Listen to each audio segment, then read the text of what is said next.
আমরা এখানে ছবি তুলতে যাচ্ছি। গ্রাম্য পরিবেশটা অনেক সুন্দর লাগতেছে। অনেক ফুলের চাষ করছে আর কি। অনেক সূর্যমুখী ফুল, তো অনেক ছবি তুলতে অনেক ভালো লাগছে। আমাদের রান্নার কাজেও অনেক তেল কম লাগে, এটাও ভালো উপকারী। সূর্যমুখী তেল খাতে ভালো লাগে, রান্না করতে কম লাগে, স্বাস্থ্য দেখতে অনেক ভালো। এই সূর্যমুখী ফুল আমার এই তদুল ভাই লাগাইছেন। এখন এই লাগানো দেখে আমি লাগাচ্ছি। এ লাভজনক। এই তেলের মানও বেশি, দামও বেশি, তাই লাগাইছি। নতুন লাগাইছি, কিন্তু এতে দেখা গেল আমরা ভালো একটা ফলন পাচ্ছি। কিন্তু এর মেন উপকারিতা আছে যে এই তেলটা খুব ভালো ভালো মানের তেল। রান্না করতে গেলে লাগে কম। এতে দেখা গেল আমাদের এলাকায় যে কৃষকরা যে আমরা বহুত লাগাইছি কম বেশি নতুন হিসাবে, কিন্তু এখন দেখতেছি আমরা ভালো একটা ফলন পাবো, আশাবাদী। জমিতে আমি যদি সরিষা লাগাতাম তখন সর্বোচ্চ 4 মণ সরিষা পেতাম। তো 4 মণ সরিষার দাম এখন 12,000 টাকা। কিন্তু আমি 1 বিঘা সূর্যমুখী লাগাইছি, আমি ম্যাক্সিমাম 10 মণ সূর্যমুখী পাবো। তার দাম 30,000 টাকা। তাহলে আমি কেন অনুসরণ করবো? এই হলো আমার মেন উদ্দেশ্য। এই চাষ করতে হয় হচ্ছে আপনার নভেম্বরের শেষ, ডিসেম্বরের প্রথম, এর ভিতরে এই চারাগুলো রোপণ করতে হয়। রোপণ করতে গেলে মাটি ভালোভাবে গুণ করে এবং দুই তিন চাষ দেওয়ার পরে ভালোভাবে গুণ করার পরে এই চাষটা বপন করতে হয়। এবং এর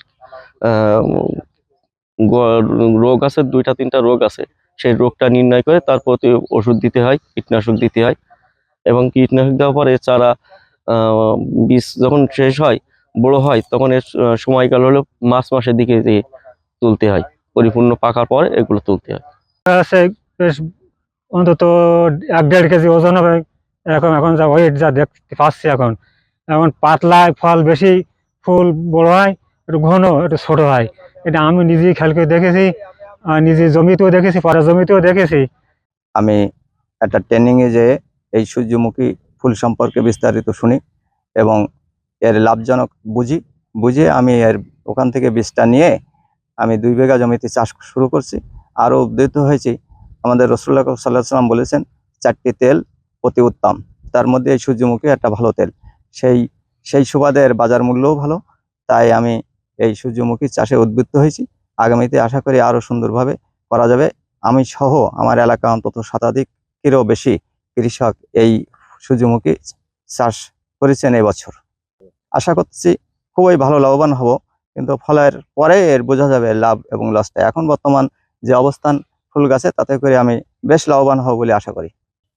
আমার প্রায় 15,000 টাকা খরচ হয়েছে 2 বিঘা জমি, অর্থাৎ 33 শতক জমিতে। আমি আশাবাদী 40,000 টাকার মতন এর কেনাবেচা হবে।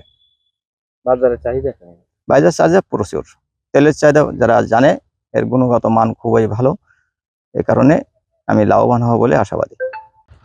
মাঠ পর্যায়ে আমরা কৃষকদের মূলত বীজ এবং সার প্রণোদনা আকারে আমরা এটা কৃষকদের দিয়ে থাকি। সম্পূর্ণ বীজ বপন থেকে শুরু করে এবং জাত নির্বাচন থেকে শুরু করে আমরা একদম ফসল কর্তন পর্যন্ত সার্বিক যে টেকনিক্যাল সাপোর্টগুলো লাগে, সেই সাহায্যগুলো আমরা কৃষককে করে থাকি।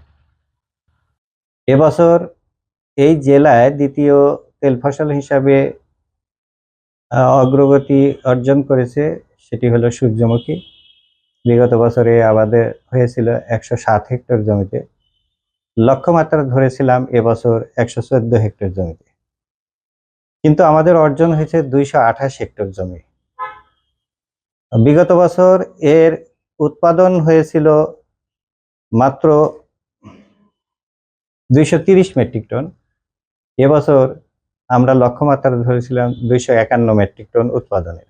আশা করছি এই 251 মেট্রিক টনের দ্বিগুণ উৎপাদন হবে বলে আমরা কৃষি বিভাগ আশাবাদ ব্যক্ত করছি। আর এটি ভোজ্য তেল হিসেবে একটা উৎকৃষ্ট তেল। বাংলাদেশের মধ্যে যত তেল উৎপাদন হয় তেল ফসল, তার মধ্যে সূর্যমুখী সবচাইতে উৎকৃষ্ট। এটি আনস্যাচুরেটেড, অর্থাৎ অসম্পৃক্ত ফ্যাটি অ্যাসিড এতে থাকে, যেটা হার্ট রোগীদের জন্য বা হৃদরোগীদের জন্য এটা একটা ভালো তেল।